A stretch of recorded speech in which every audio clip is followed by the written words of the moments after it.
स्वागत है आप सभी का एक बार फिर से ऑनलाइन क्लासेस में। हम बीए सेकेंड ईयर की ज्योग्राफी का अध्ययन कर रहे हैं। बीए सेकेंड ईयर की ज्योग्राफी के अंतर्गत हमने पिछली कक्षा में जनसंख्या संसाधन प्रदेशों के संदर्भ में कुछ बातों का अध्ययन किया था। सभी जनसंख्या संसाधन प्रदेशों का हमने अध्ययन कर लिया है। हमने समस्याग्रस्त का कर लिया, हमने आशावान का कर लिया, गतिशील जनसंख्या संसाधन प्रदेशों का अध्ययन कर लिया। अब उसको बारी है मैप में दर्शाने की। ठीक है, मैप में उसको दर्शाएंगे आज हम। उससे पहले एक बार फिर से रिवाइज कर लेते हैं। देखिए, पी सेन गुप्ता ने 1958 में, उससे पहले एकरमैन ने विश्व को 5 जलवायु प्रदेश 5 जनसंख्या संसाधन प्रदेशों में बांटा था। फिर पी सेन गुप्ता है, भारत को 3 जनसंख्या संसाधन प्रदेशों में बांटा, वो जिसके 19 भाग बताए उन्होंने। ठीक, 3 मेजर और 19 अन्य गौण प्रदेशों में उन्होंने बांटा है। ठीक है, फिर उन्होंने पहले गतिशील जनसंख्या संसाधन प्रदेश के अंतर्गत ये बताया कि यहाँ पर जनसंख्या भी अधिक है और विकास की संभावनाएं भी बहुत ज़्यादा है। ठीक है, यहाँ पर औद्योगिक क्षेत्र है, यहाँ पर सर्वाधिक नगरीय ग्रामीण प्रवास होता है नगरीय क्षेत्रों में। ये बातें उन्होंने बतलाई। फिर उसके बाद क्या कहा गया? उसके बाद ये कहा गया कि जनसंख्या संसाधन प्रदेशों में ये जनसंख्या संसाधन प्रदेश बहुत तीव्र गति से आगे की ओर बढ़ रहे हैं। फिर दूसरे समस्या, इसको इन्होंने 5 भागों में बांटा था, 5 भाग हम अभी लिख लेंगे। फिर दूसरे समस्याग्रस्त आशावान जनसंख्या संसाधन प्रदेश थे, उनमें उन्होंने बताया कि ये भी उनका अनुकरण कर रहे हैं, लेकिन ये धीरे धीरे उन तक पहुंचने की कोशिश करेंगे और आने वाले 20-25 सालों में ये भी विकसित जनसंख्या संसाधन प्रदेशों की श्रेणी में आएंगे। यहाँ पर शिक्षा और तकनीकी के कुछ क्षेत्र है, वहाँ पर वो ये क्षेत्र कमज़ोर है। ठीक है, उद्योग वहाँ पर है और इसके अलावा संसाधन, जनसंख्या संसाधन वहाँ पर है, सारी चीज़ें वहाँ पर मौजूद है, लेकिन शिक्षा और तकनीक के मामले में थोड़ा सा पीछे है। इस वजह से ये क्षेत्र विकसित जनसंख्या संसाधन प्रदेशों में नहीं आ पाए। इसके बाद तीसरा संसाधन प्रदेश उन्होंने माना था, उसको कहते हैं समस्याग्रस्त संसाधन प्रदेश। समस्याग्रस्त जनसंख्या संसाधन प्रदेशों के अंतर्गत उन्होंने क्या बतलाया था? उन्होंने बताया था कि ये क्षेत्र आने वाले सालों में भी तरक्की करने की कोई संभावनाएं नहीं रखते हैं और इन क्षेत्रों में जैसा है वैसा ही मामला बना रहेगा। ठीक है, अब उनको हम नक्शे के माध्यम से देख लेते हैं, मानचित्र में उनको देख लेते हैं कौन कौन से जनसंख्या संसाधन प्रदेश कहाँ कहाँ स्थित है। ठीक है, तो देखिए, हम नक्शा बनाते हैं भारत का। आप भी नक्शा बनाना सीख गए होंगे मेरे ख्याल से। ठीक है, भारत का नक्शा बनाना ज़्यादा कोई बहादुरी वाला काम तो है नहीं।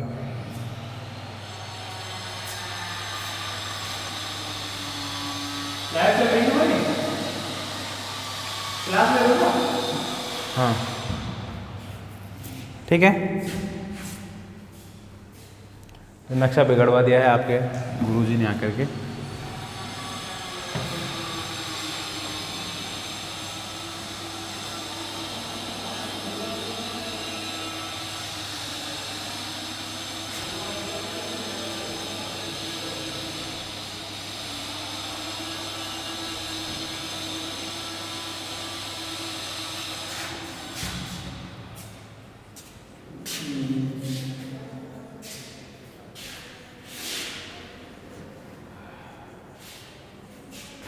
चलिए, ये हमारा बन गया है भारत का नक्शा।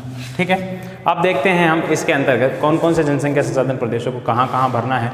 ये आपको नीचे से नहीं दिखाई दे रहा होगा, तो इसको ऐसे कर लेते हैं। अब ठीक है ना भाई? चलिए, एक और पेन था, उसको मैं ढूंढ रहा हूँ फिलहाल, वो कहाँ गया है, वो मुझे नहीं मिल रहा है। चलिए, कोई बात नहीं, हम इनसे ही काम चला लेंगे अपना। जनसंख्या संसाधन प्रदेश, ठीक है। देखिए, सबसे पहले उन्होंने पहले प्रकार के जनसंख्या संसाधन प्रदेश बताए थे, जिनको ए टाइप बोलते हैं। कौन से? ए टाइप। अब इसको हम कहेंगे गतिशील जनसंख्या संसाधन प्रदेश। ठीक है, बी टाइप के जो थे उसको क्या कहेंगे? बी टाइप के जनसंख्या संसाधन प्रदेशों को कहेंगे हम आशावान जनसंख्या संसाधन प्रदेश। कौन से हैं? आशावान जनसंख्या संसाधन प्रदेश। और तीसरे प्रकार के कौन से हैं? पेन मिल गया है मुझे। और तीसरे प्रकार के जनसंख्या संसाधन प्रदेश है समस्याग्रस्त।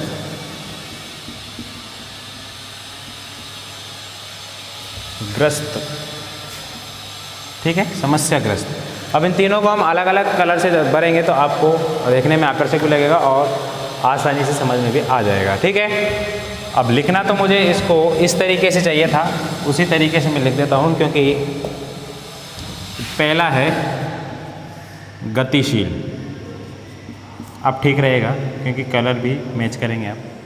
दूसरा है ये रेड जोन में है, ठीक है, ये आशावान, उम्मीद है, और ये बिल्कुल रेड जोन में है, खतरे के निशान के बाहर है, इनको कहते हैं समस्याग्रस्त।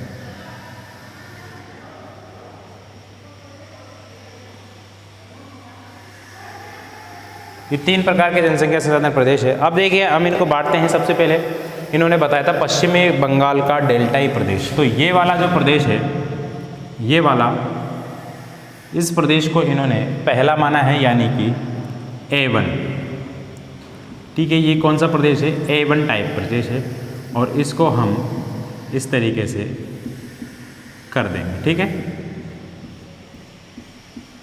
ये A1 प्रदेश हो गया, पश्चिमी बंगाल डेल्टाई प्रदेश। दूसरा प्रदेश इन्होंने कौन सा माना था? गुजरात महाराष्ट्र औद्योगिक प्रदेश, तो ये गुजरात महाराष्ट्र औद्योगिक प्रदेश ये वाला हो गया, ठीक है।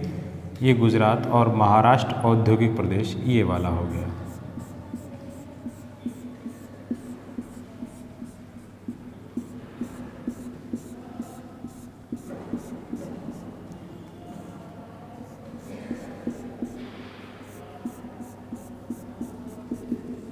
ठीक है, ये हो गया आपका A2 प्रदेश।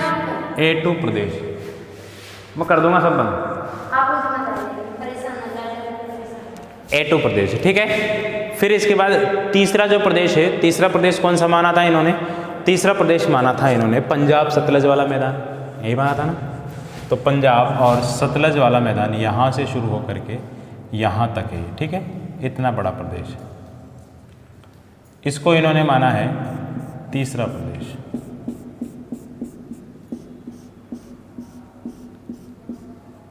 यह है A3, ठीक है। इसके बाद चौथा इन्होंने माना था तमिलनाडु प्रदेश, ये लीजिए भाई तमिलनाडु प्रदेश।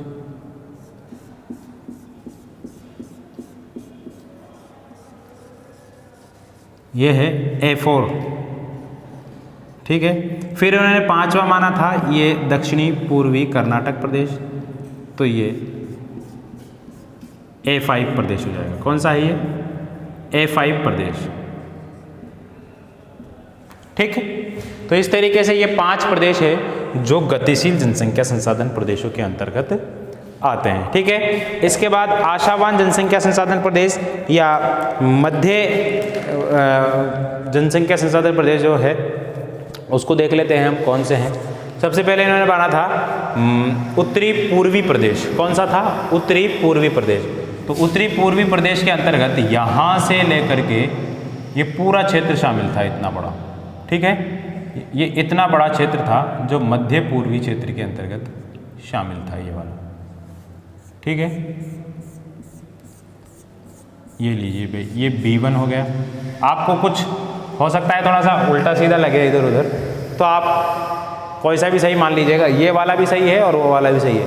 आप 19-20 आपको नज़र फ़र्क आ सकता है, कोई दिक्कत नहीं, 19-20 तो हो जाता है, क्योंकि हम एग्जैक्ट हमको राज्य मालूम नहीं है कौन सा कहाँ है, राज्य इसमें बने हुए नहीं है, इसलिए ये अंदाजे से अपने काम चल रहा है और यही अपने लिए काफ़ी है। मैंने आपको बताया था शिक्षण जो होते हैं, शिक्षण के 3 स्तर होते हैं। मैंने कई बच्चों को बताया है आपके 3 स्तर में पहला स्तर जो होता है वो शिक्षण का होता है, बच्चों को रटाने का, ठीक है। उसमें केवल और केवल बच्चों को वही सिखाया जाता है जो बच्चों को बताया जाता है, वही बच्चों से पूछा जाता है। उसमें बालक अपनी बुद्धि का प्रयोग नहीं कर पाता, ठीक है। शिक्षण का पहला स्तर है। शिक्षण के पहले स्तर के अंतर्गत क्या होता है? बालक अपनी बुद्धि का प्रयोग नहीं कर पाता, उसको जैसा पढ़ाया जाता है वो वैसा ही हमको जवाब देता है, अपनी बुद्धि नहीं लगाता। तोता होता है ना, तोता टें टें टें टें करता है, बिल्ली आने पर भी टें टें करेगा, मेहमान आने पर भी टें टें करेगा, तो बिल्ली को मालूम चल जाएगा कि तोता यहाँ है। वही वाला स्तर होता है पहला। दूसरा स्तर जो होता है वो 5वीं 8वीं 10वीं तक के बालकों के लिए ठीक रहता है, ठीक है ना। उसके बाद अवबोध वाला स्तर होता है। अवबोध में क्या होता है? बालक को खुद से ही उदाहरणों के माध्यम से, जैसे मैं आपको कुछ बता रहा हूँ, आपने उसको वैसे के वैसे सीख लिया, लेकिन आप उसको जब मुझे वापस बताओगे तो आपको उदाहरणों के माध्यम से उसको बताने की आवश्यकता होगी। आप अपने मस्तिष्क से उदाहरणों को पेश करोगे, ठीक है। आप कुछ भी जोड़ सकते हो उसमें अपनी तरफ से, मतलब आपने उसको अच्छी तरीके से सीख लिया और अपने शब्दों में उसको बयां करोगे। तो वही वाला मामला यहाँ पर है। दूसरा शिक्षण का स्तर है ये, जिस क्लास में आप पढ़ रहे हो अभी, तो दूसरे अवबोध के अंतर्गत आता है सारा मामला है, ठीक है।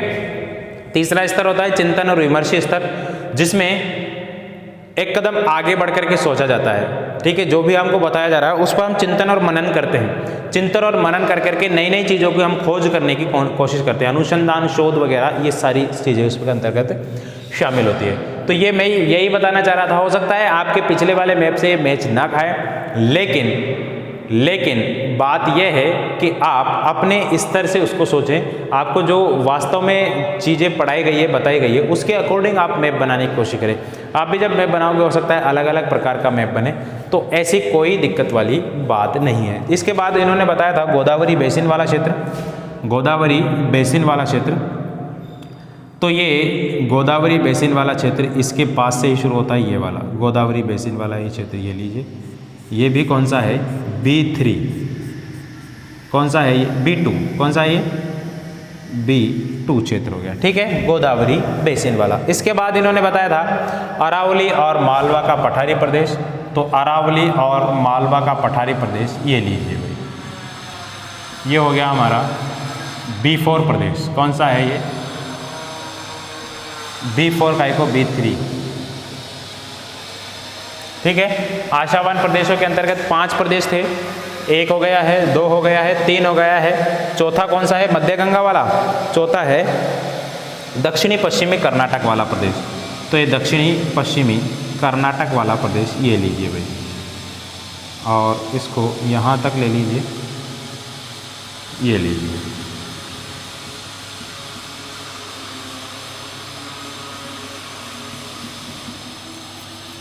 दक्षिणी पश्चिमी कर्नाटक है ना, तो दक्षिणी पश्चिमी कर्नाटक में नीचे नीचे का आएगा, ठीक है, टेबल। तो यहाँ पर ये हो गया B4, और 5वां है ब्रह्मपुत्र घाटी। तो ब्रह्मपुत्र घाटी में ये वाला क्षेत्र आ गया, इसको कह देंगे आप B5। क्या कह देंगे इसको? B5 प्रदेश।